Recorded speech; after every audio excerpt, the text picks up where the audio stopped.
Mini episode 380 of the FDH Lounge is brought to you by Sportsology, delivering unconventional columns and webcasts about sports, TV, music, movies, and more. Follow them on the web at sportsology.info. The FDH Lounge. You want to schedule your life around it. 30 seconds. In front of all these people, you're going to pull out a gun and you're going to shoot an unarmed man. 20 seconds. So what are you going to do? 10. Welcome to the FDH Lounge and the Justified episode recap. It was justified. With your original dignitaries. Fire in the hole! Rick Morris and Jason Jones. You got ice cold water running through your veins. Breaking down each Justified episode the moment they've concluded. Did you take a peek inside the soul of Raymond Newton? I'm just going to let that old dog lie. Real-time reactions. Next level analysis. You seem to be harboring a bit of hostility there, brother. So I've been told. And now, your dignitaries. Well, I believe we can take her from here.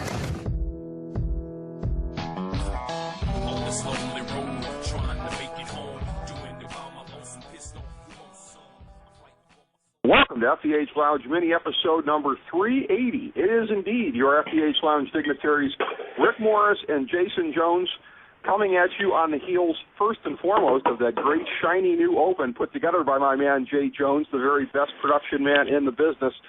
Next level analysis, that's putting some pressure on us after a night like this, because episode 5.5, Jason, was just wall-to-wall craziness. I told you that I had read the Entertainment Weekly interview that Graham Yost had given. He's been doing those every week after the show, and he said that next week was going to be disproportionately big. And it's so funny because I told you off air, I was thinking about maybe sitting there with like a spreadsheet and trying to look at like the different threads for the season and seeing how it was going to go. That would have been completely futile. I have a piece of paper with arrows written and text here and there, and it looks like a demented type of football diagram as opposed to something you could chart on a spreadsheet. I don't even know where to begin tonight. I'll tell you, my first gut thought to what you just said there is Yost and Elmore, God rest his soul and whatnot, make it kind of easy for us to go second level on this, because I can't imagine taking the time to just recap what happened. That's just boring. Right. But, holy Jesus.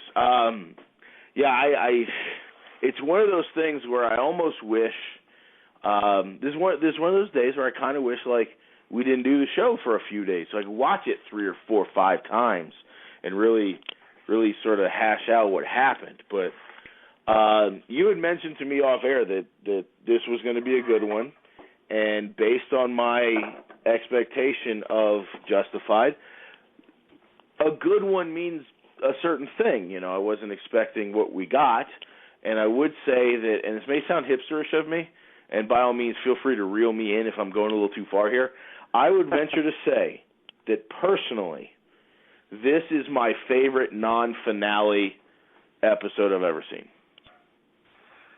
You know what? I mean, on first blush, because I was kind of wondering going into this, I know what you're talking about here, because I've said previously, and again, in my opinion, is probably widely shared, I've thought that the best 2 episodes ever were the season 2 finale, Bloody Harlan, and last year's episode 10, Decoy, the one where they were trying to get Drew Thompson out of Harlan after he'd been captured. That those 2, to me, have set the standard, and I know a lot of people have said the same thing.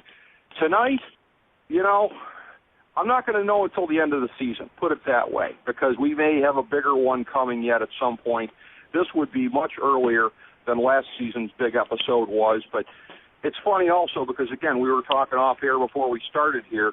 You put a question to me that ironically was the same one that was in my head 30 seconds before, which is that this felt like the end of the first half of the season, and they don't generally tend to do that. And you said almost like it was a first season midway finale, but they don't do that. They run straight through to 13 episodes, as do most cable shows. But it had that feel to it because there was a matter of wrapping up certain things tonight, and we will get to the specifics shortly here. But there were characters that were written out tonight, many of them that were written out, as a matter of fact. Almost every one of them was shocking. But again, it leaves you 8 episodes left on the other side to see where it goes from here. So in terms of what you said, I'm going to kind of reserve judgment. But for right now, yeah, I could kind of see that. This might be on the Pantheon. This might be on that very narrow top tier of the best episodes we've ever seen of Justified. Now, if I remember correctly, Decoy wasn't so much different storylines as it was one big massive thing, and ultimately, things went a certain way and not a certain way. So for anyone who hasn't seen up to where we are now, I don't want to give too much away because that is a very good episode to see fresh. The thing that gets me with this one is, and I'm sure we'll talk about it on a better, more focused level here, but you've got three specific types of characters die. 5 die total. I think all of them were done in a somewhat surprising fashion. You have the Boyd storyline sort of ramping up quickly. The Ava thing almost gets resolved, and then the rug gets pulled out from underneath you. You have Raylan giving up something at the end that just totally could be a season-altering moment, and we'll find out exactly what that means. But I think my reason for being so quick to jump at that sort of a comment is so many things happened. And in hindsight, you may be right. Maybe it is only a small thing, and it was just a really action-packed episode that has certain implications and not certain other ones. But just sort of shooting from the hip right after it was over, wow. Well, and in terms of how it breaks down, and I've used the term, I think I used it last week, that it could be like a series of cluster bombs heading up to the end of the season, and that I thought we would get an episode like this much closer to the end of the season. And I've used cluster bomb before as a descriptive in terms of for Breaking Bad. When you get up to the 3rd episode from the end, Ozymandias, which in many ways is more the series finale than the actual finale because of the implications in it, and I won't say anything more than that. But that's an episode with one of the most powerful punches imaginable, and then other gut punches that keep coming and coming and coming and coming. This one tonight, this felt more like a spaghetti bomb. I feel like I'm pulling stringy marinara threads off of my face here because it feels like a mess, but a glorious kind of a mess. And you compared and contrasted it to Decoy, and they really are opposite ends of the spectrum creatively in terms of what they were trying to do. Tonight, it was so many threads, so many characters, not many of them even very well connected at this point in time. We still have a lot of disconnect between where Boyd's at, where Raylan's at, even a look at the Crows, the first meeting between Boyd and Daryl, and we'll get to that a little bit later. But it was, like I said, it was like a glorious mess because you couldn't stop watching. You were transfixed watching it, but it's the exact opposite of Decoy. Decoy was one story told from multiple points of view throughout the episode, unbelievable cohesiveness, and it shows you the range. I'm just in awe of the range of these people. If they could put together great episodes like Decoy and the one that we saw tonight, 5.5 probably will be on that elite tier by the time it's all said and done. I haven't gotten a chance to check out any reviews yet, obviously, but I will be shocked if they are not all uniformly excellent for tonight. Well, I'll say this. You had mentioned to me off the air that it was going to be a good one. And then I sit down to watch it, and based on how my situation is configured, before it even starts, I see in quotations "shot all to hell." So that's just like strap in because it's about to get crazy. But you mentioned real quick just to get it out of there, and we can move on. But you mentioned the meeting with Daryl and Boyd at Johnny's bar, and of course, it's another one of those scenes we talk about where Boyd is just being Boyd. And there were 2 moments in there that were just phenomenal.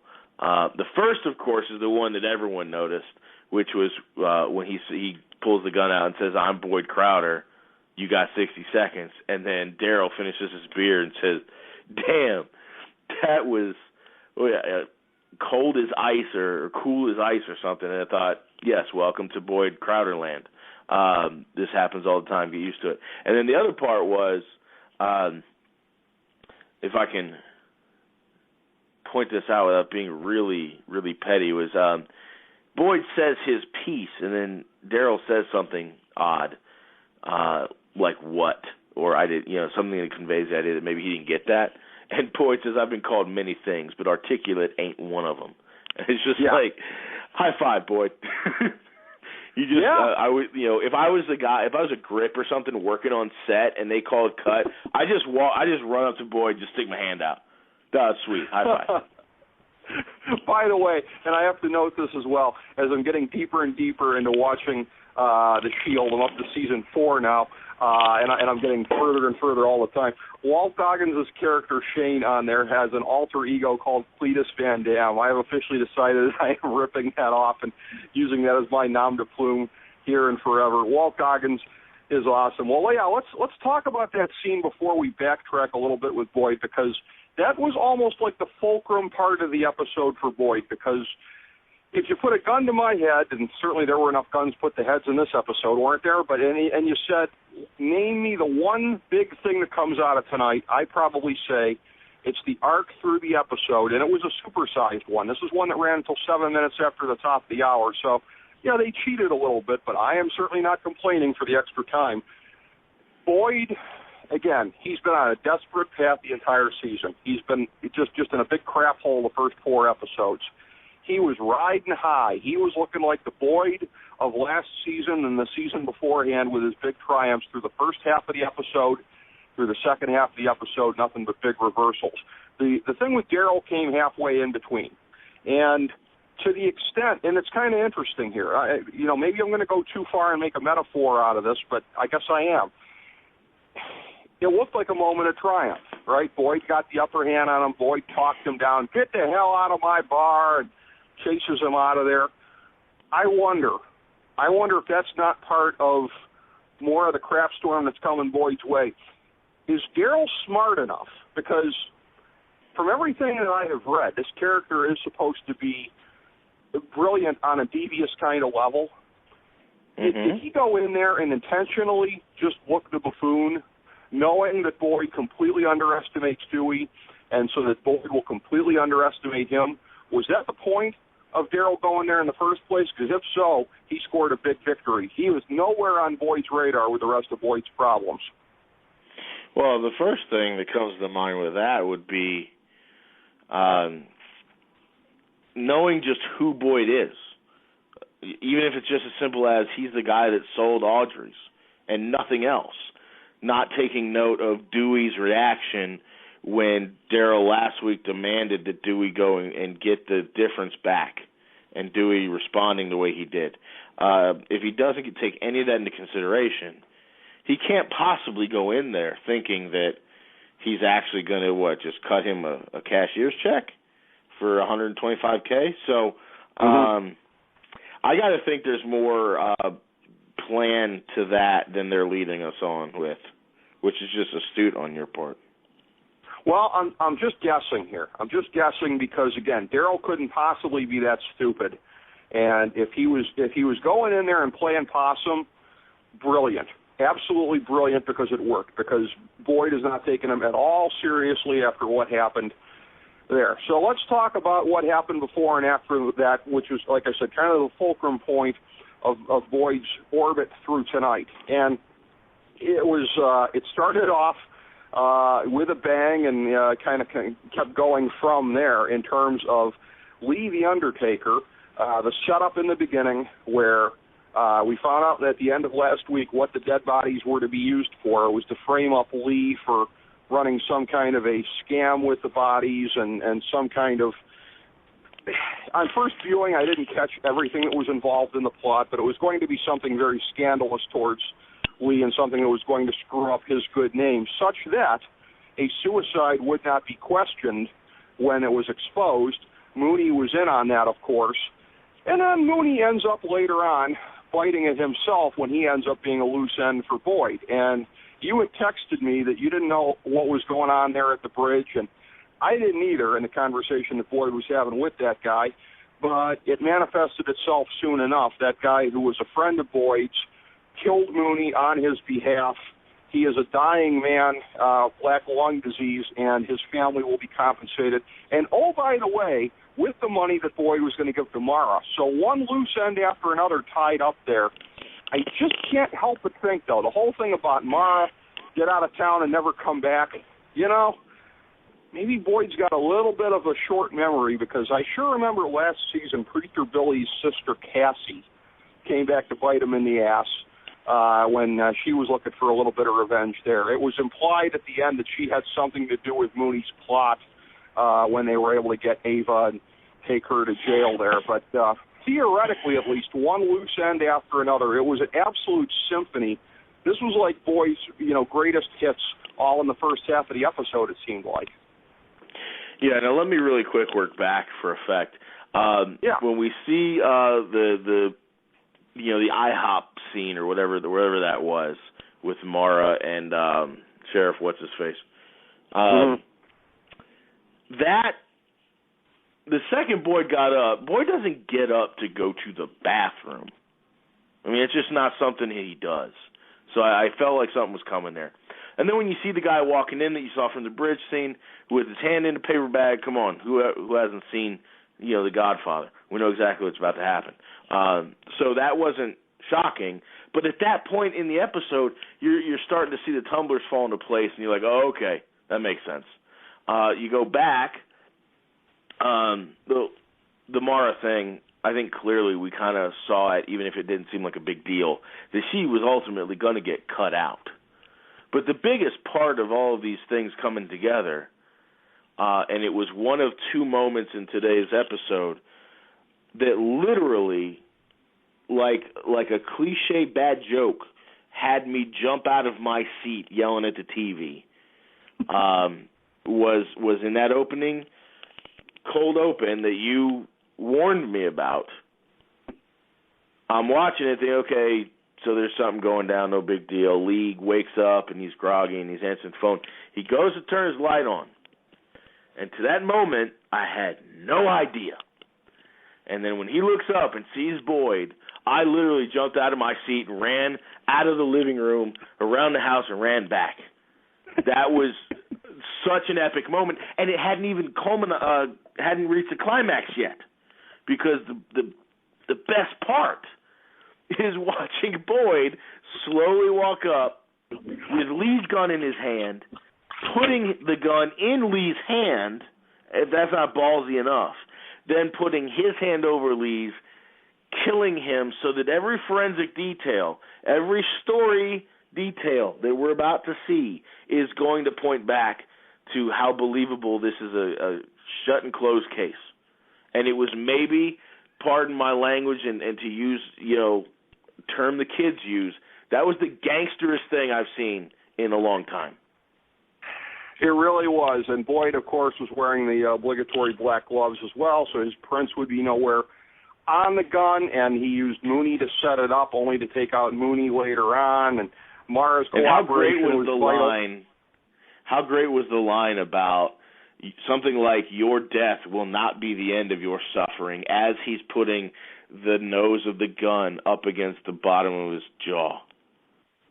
I don't ever remember seeing anything like that on TV. I mean, as far as people wanting revenge, as far as being bloodthirsty, when you're telling a dying man right before you're about to shoot him in the brain about how he's going to be cursed for generations, it's going to look like a suicide and that he took the coward's way out, but this scandal and this disgrace that will envelop his family and his future generations for sheer cruelty alone, I can't remember anything to match that. So, yeah, you never want to get on Boyd's bad side. It was funny because I even saw a tweet from, for anybody out there that recognizes the name, anybody that watches cable news, Jake Tapper, formerly of ABC News, now of CNN. He apparently is a Justified fan.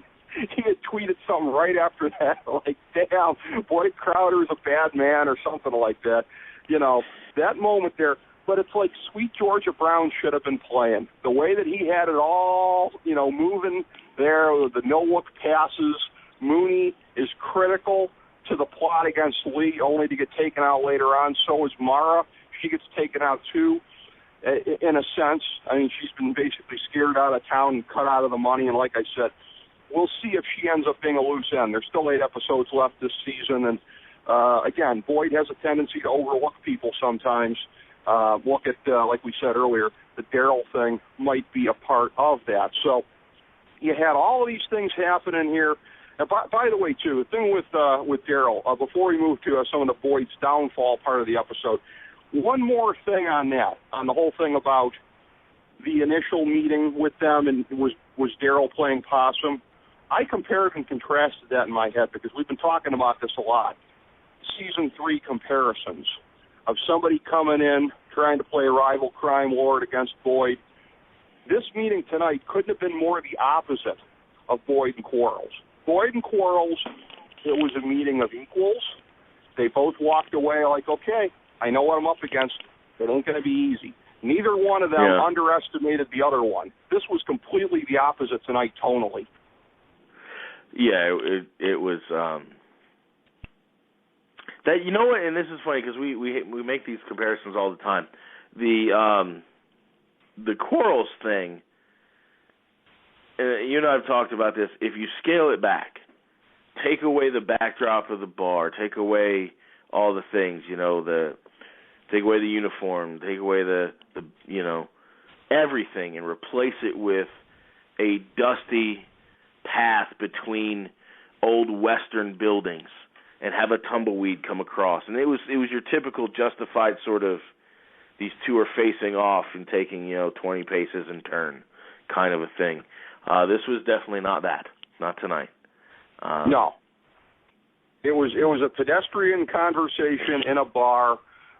Daryl had his back to him at the beginning part of the conversation. It was basically anything but the way that it went with Quarles. Right about the point in time also when that conversation happened, Boyd struck his deal with Rodney, good old Mr. ZZ Top, as you've referred to him previously, the weed lord from Memphis, to hand over Johnny and to make a deal to get involved in the black tar heroin business.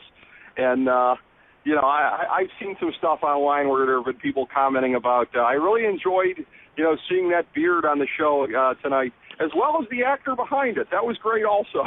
So that guy is a point of real humor here. But that was basically the poison capsule again that Boyd was swallowing, because he's thinking he's got it all under control. He cut a deal with Rodney. He's the wheeler dealer. And yet again, Johnny gets over on him because Johnny has bought off Rodney's crew. Johnny's the guy with the muscle now. It's crazy about that. The whole backstory he's given about how he and Bo would go to this spot and, and it was an old dive or whatever, honky tonk. And I thought, okay, fine. Where are we going with this? And then Boyd does what he does, and you go, okay, yeah, all right, that makes sense. And then the second Johnny stands up and says, what'd you spend your part of the take on? I'm like, oh, no, he didn't. And I didn't know what the details were going to be, but in that moment, you're thinking, Boyd, weed kingpin from Memphis, have got this thing figured out. We're all good. And even when his crew turns their guns on Johnny, at first you're led to believe, okay, fine, I've lost this. I'm going to get out and walk away with my life. And then there's a pause in your mind. You're like, wait a minute, no. It's not that easy. Something's about to happen. And you get the double turn, and it was phenomenal. It was not even a scene I was that critically worried about. It was like, okay, he's going to go in. They're going to shut Johnny down. He'll walk away, and Johnny will come in some other angle and find a way to get back at Boyd in a different way. Maybe Ava, maybe something else. But there will be some other entry, and then it just completely, the whole thing falls apart. And you got to sit back and revel at the beauty of that scene. Yeah, it was pretty badass the way that it came about. And, again, Johnny is going to be a huge impediment for Boyd the rest of the season here. He's got Daryl and he's got Johnny, the two guys he wasn't even sweating tonight while he was taking care of everything else. And I guess that's what kind of leads to the whole sense of this feels like the end of part one of the season. because Boyd was focused on exterminating the most clear and present dangers, and the clear and present dangers that also ended up, by the way, taking out Ava's case altogether. Ava is going to be free and clear because everything has been discredited vis-a-vis her case, and then only to get framed by the Shiv job in prison there with the guards. So I had, again, one of the teasers that I had read about tonight was that Boyd loses what's most important to him. And I'm thinking to myself, at some point, maybe that the shoe's going to drop that Ava dumps him. Maybe she's just had enough of, it took Boyd too long. Boyd seemed too inattentive to her for too long. And she was ready to reconcile with Boyd on the outside. Now she gets thrown in prison. Now her case is even worse than it was before. This is not something that can be easily taken care of. She's been framed pretty effectively here. So we're almost kind of looking at like a jailbreak situation if she's going to get out of this. And that would be something that's probably beyond the capacity of even Boyd Crowder to put together, notwithstanding everything he did tonight. I would like to see, and this may be out of character for them, but I would love to see either some old Colonel Sanders-looking expensive lawyer or a nationally renowned, fictionally, nationally renowned, powerful lawyer that Boyd is just going to throw money at and see if we can't entertain that for a couple episodes to get her out using the power of a would-be great litigator. But I think you're right. Ultimately, it feels like they're going to keep on running into some sort of a snag until either they just give up and she does time, or Boyd decides to go all Bonnie and Clyde with it. Yeah, and it's going to be very interesting to see what direction that ends up going in, or if he just goes the rather pedestrian route of baking her a cake with a nail file in it. But she's going to be up against it really in the near future here, and that's the one thing. Before we move on from that, I want to know if you think I'm nitpicking on this. Wasn't Boyd a couple of episodes back? Didn't it look like he was in very big trouble? Remember the way he was having to talk down the drug dealers in the bar after his shipment got checked? I mean, now he's walking around without that sense of urgency, and to my knowledge, it wasn't really addressed on there. So are we to assume that he just kind of talked them down of like, hey, I didn't have your drugs this time. Hopefully next time. Keep your fingers crossed, okay? That's the one if I had to say anything's bothering me at this point in the season, that feels like kind of a dropped plot thread maybe. Yeah, it either feels like they had to do it in that episode to keep our attention, and it's not an issue, or it's very much an issue we just haven't resolved yet. Okay. And one other quick thing about the prison scene that we're led to believe is leaving us in a tough spot with Ava going to state penitentiary. Breaking that sort of down, the placement of the Shiv going in, the way the Shiv was made, a lot of it you might think just seems perfect, whatever. But the thing that bothers me is, and he did it because he's doing it to himself, he takes the tip of it and he puts it in what looks like his rib cage and slowly pushes in.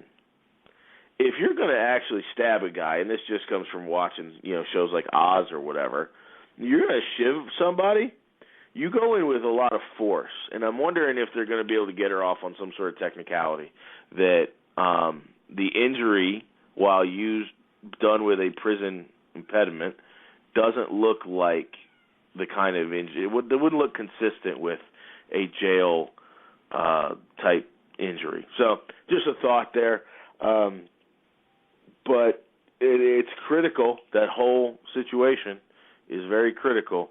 But to your point about the drug dealers, I get the feeling that they tried to lead us down a place, and that may have just been a head fake. But I could be wrong. Maybe so. I have to say, after the Super Bowl, like everybody else, I'm feeling the Seinfeld nostalgia right about now. How about Jackie Childs to come in as the lawyer for her? That would be outstanding. Let's bring back that character, that Jackie Cochran knockoff. That would be absolutely, or Johnny Cochran knockoff. That would be awesome. before we get to the stuff with Raylan, which we need to do, some notes to get out of the way first. Some of the other plot developments for tonight. Dewey Crow, he appears to be going someplace. He was giving away his prized possessions. Never give them away to whores, as we found out, because they're not going to care about them anyways, and they'll just treat them as You want to trade? Yeah, that was awesome. After he gives this heartfelt thing of, I got this from my daddy, everything like that, that was amazing. Danny killed the Haitian at the end. Ghostfacer, as you had said to me in a text, I had to look up what that meant, but then I saw that was a guy from Supernatural. You got Wendy coming back in there. I'm always appreciative of having Alicia Witt back on the show here. She's going to be sticking around to kind of be the mother hen, it looks like, for the crew. Wendy and Daryl, they're saying that they want to go get a house the old way, whatever that means, quote unquote. So any of these developments here that really struck you as being more impactful than any of the others? Well, Danny does, but for a reason that we'll get to in a minute. And just real quick, for anyone that's watching both, this won't be a surprise, but if anyone has never seen Supernatural, it's a different kind of show. I definitely would not try to say that Justified people necessarily are going to be Supernatural people. However, Danny Crow's character in Supernatural is not anywhere near as good as it is as Danny Crow. So let's not try to confuse the two. He's phenomenal as Danny Crow. Supernatural, the Ghostfacers thing, it's really just sort of a slapsticky sort of sidebar stupid thing.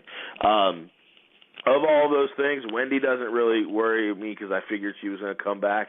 That dynamic, though, is interesting. Her and Daryl sort of being practicing mother-father figures for everybody else is interesting. The Dewey Crow thing can't last. I'm sure that they'll go find him wherever he's going unless he's doing something hugely impactful, and that's a whole different animal. And then, of course, the thing that most interests me with what you just rattled off there was there was a moment where you have Danny Crow sitting down with Jean-Baptiste about the whole buying groceries bit. And my wife had just walked by, and she's the one who turned me on to Supernatural in the first place. And I kind of pulled her aside and said, Ghostfacer's about to die because he's going to try the 21-foot rule, and it's not going to work. And then as we saw, that's not what transpired, and I would have almost rather Danny died. Because if you recall, going back about 3 or 4 episodes, I made a claim that I really thought that Jean-Baptiste was going to have some sort of long-term implications. That's not to say that won't hold up based on what Danny decided to do, but that scene did not go the way I was hoping it would, and I'll be interested to see what that means. Absolutely. And before we get to the stuff with Raylan here to wrap up, we have our RIPs for tonight as far as those 3 characters who have come on the canvas this year. You've got E. Gaffney playing Jean-Baptiste.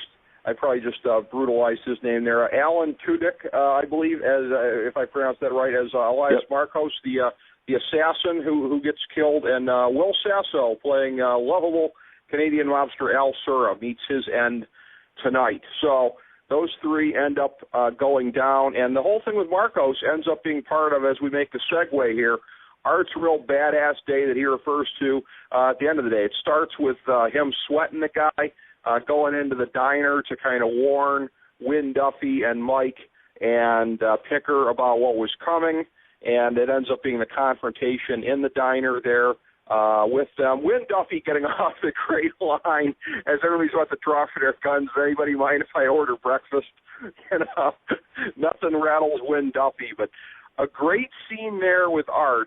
You don't get to see him out in the field too many times, but it really set the scene for what was to come later on when him and Raylan were going through that warehouse-type area, and they end up Marcos had that big-ass, badass gun that looked like it was going to be too much for them, but in any kind of a maze situation, 2 guys in there versus 1 guy with a big, badass gun, I'll take the 2 guys because Raylan came up behind him and put a slug in his head.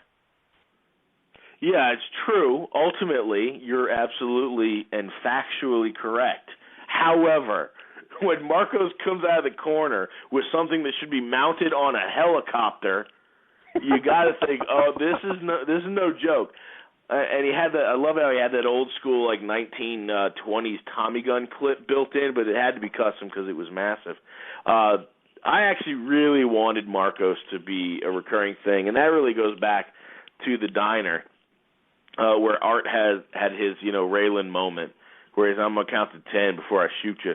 That whole situation where Mike goes to reach for his gun and Marcos barely looks at him, and he says something, I didn't catch it, something about his fingers or something, I see you. And then the part that really got me with the Marcos character was when he leans out to look right at Picker and says something in a language I can't decipher. I got to think it's Russian or Greek or something, and then finishes that sentence with your whole family. I was like, oh, this dude is fierce, and I was hoping he'd stick around. But he's probably not gonna. And that's, well, he's dead, so he's definitely not going to. But anyway, that whole exchange was phenomenal, and of course, as you mentioned, broken up by the brilliant comedic timing of Wynn Duffy was excellent. It was so amazing the way that Wynn punctuated it, and there were just enough moments tonight.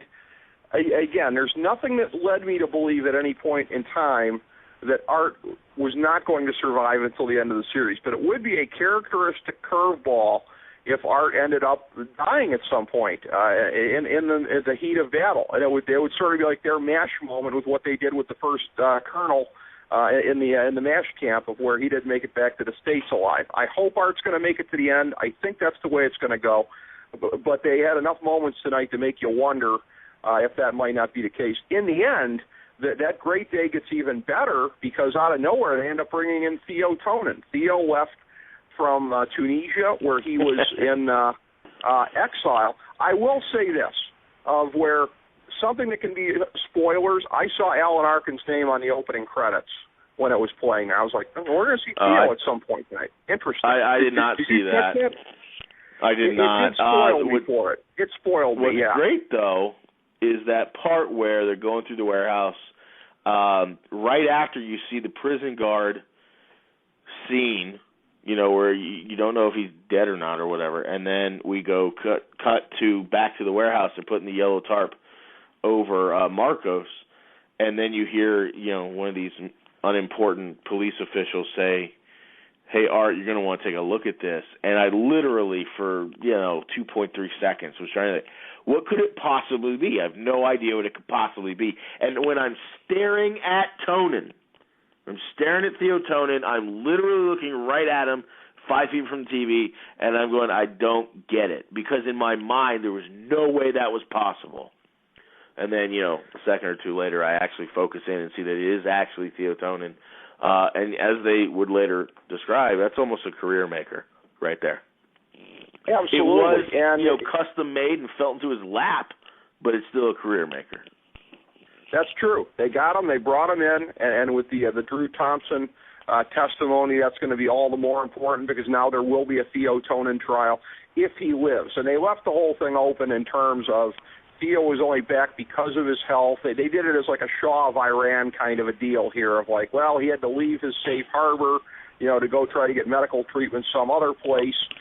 So I will say I did expect by that point in time, because there was only a couple minutes left in the episode, it's like, okay, this is going to be Theo. I kind of saw that it was going to be him in the box because, like I said, when I saw Alan Arkin's name on there at the beginning, that's one of those things where it's like, okay, he's got to pop up at some point. The thing that's really funny also is one of the names that was on there at the beginning, I think it was for the actor that plays Lee, his name popped up, and he'd already made what we knew was going to be his one and only appearance of the night by that point in time. The poor guy didn't even live to the opening credits tonight. Yeah. So you had all of that going on. You've got Raylan leveraging Picker in that moment there, that confrontation that they had in the conference room there at the station, and he managed to intimidate Picker sufficiently after Picker was talking tough.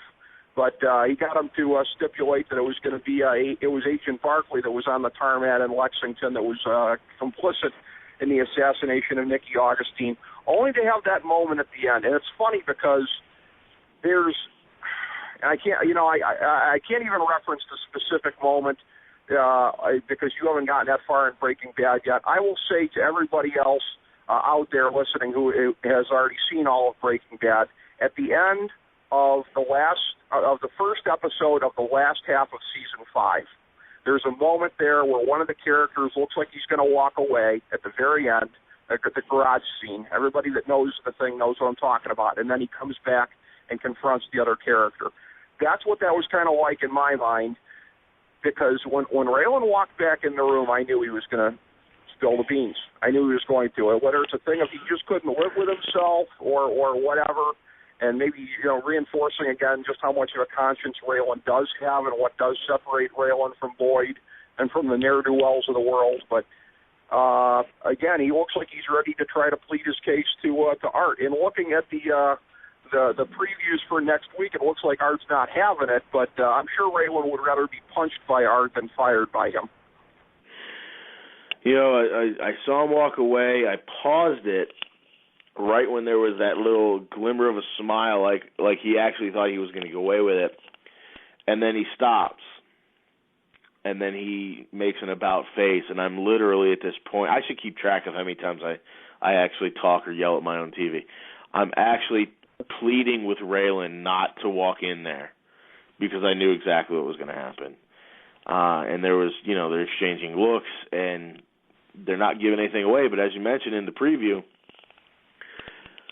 you see the big punch, and the question that I would have at this point is that an indication of their relationship going forward, or was this one of those, I'm taking my badge off right now, and you and I are going to have it out so that we can continue with a working relationship? So I'll be very interested to see what happens there, because if not, then we got a problem for the next season and a half. Well, I think Raylan is accepting on a certain level of whatever does come his way, and it's a thing of where, and this happens a lot of times in life, Raylan did the only thing that he could do, but the only thing that he could do was something that basically went against all of the rules, would get him in a heap of trouble if it was ever found out, and is basically the thing that's frowned upon here. So you do the only thing that you can do, but you take your medicine also. And Raylan seems like, clearly he's enough of a stand-up guy for that. And to bring it all full circle here with Raylan and with Boyd, something I posed to you off air, we're already at the point here, we've got a season and a half, or just over a season and a half left as Justified. So I don't think we're into Act 3. Most shows, I think, have the Act 1, Act 2, Act 3, just as movies do. So, like I look at it like Breaking Bad, Act 1 is Walt and Jesse on their own. Act 2, they're part of Gus's machine. Act 3, Walt and Jesse, spoiler alert, become kingpins themselves. Breaking Bad is pretty obvious. Justified less so. I think, to me, the Act 1 goes all the way up until Boyd relapses into criminality late Season 2. And when Boyd and Ava start doing the whole Bonnie and Clyde thing late Season 2 and get into the battles of the Bennetts, that's where I see it kind of starting and going from there. What's going to trigger Act 3? As far as I can see, if Boyd keeps going on a desperate path, one that maybe doesn't involve Ava, maybe they either break up or she gets thrown in jail for good, or for Raylan, if whatever happens here is a permanent turning point with his job for the worse. What's going to be the thing that triggers the start of Act 3? I have a strong feeling it's going to be one of those two developments, and I have a strong feeling it's going to be sooner rather than later. Yeah, it wouldn't seem very typical for them to just adopt a 3-act, per season approach or wait till next season to unveil this. And it does sort of fit the timeline, too, that if they made the decision to finish it next season, that they would have the freedom to do this. I think the interesting thing is, as you said, what does it mean for Raylan long-term? Because I think we all know that Boyd is probably headed down a path that's going to hit a point of no return. So I'm less worried about the Boyd angle, more worried about the Raylan angle, because if it becomes a thing where Art's just like, I got X amount of time left and I'm not going to even entertain this BS, do your job and just don't get me in trouble, then we got a whole different dynamic working. Yeah, that's very clear that's the case. if it ends up going that way. The ramifications are going to be crystal clear if that ends up being the case. But I'm looking at the clock here, and actually we made it. We're under a minute in terms of what we got left, but we made it, my man. All the notes on this piece of paper that I got here, we got to every last thing. Very, very proud, buddy, because I'll tell you what, on a night like tonight, it wasn't easy to do, but I felt like we dotted all the I's and crossed all the T's in real time, if you will. Yeah, just a quick little rest in peace for Al Sura, the second best name Sura I've ever heard. Absolutely, yeah. We'll go spill a 40 for good old Al Sura there. I'll go get a 40, find his grave, and pay my respects. But, I thought it was a tremendous episode. And, again, great conversation again tonight, Jason. Really appreciate getting to kill it with you once again. And thank you all, everybody, for tuning in. Mini episode number 380. As we bring the show to a close, we would like to extend our deepest gratitude to NBC, CBS, ABC, Fox, all Clear Channel affiliates, TNT, TBS, USA, UPN, Deadspin.com, YouTube.com, YTMND.com, MySpace.com, various blogs, Fox News, CNN, CNBC, MSNBC, IamBoard.com, Billboard.com, Google.com, ESPN, ESPN2, ESPN News, ESPN Classic, NBA TV, NFL Network, Sports Time Ohio, Athlon Magazine, Comedy Central, Cartoon Network, The Boomerang Channel, QVC, BET, The Spice Channel, Steno Notebooks, Manwich, Papermate Office Supplies, Waitresses, Strippers, Bartenders, Garbage Men, Janitors, Microwave Popcorn, the writers of The Office, Scrubs, Entourage, My Name is Earl, Oz, Metalocalypse and the Boondocks, Aquafina, and The Periodic Table of Elements.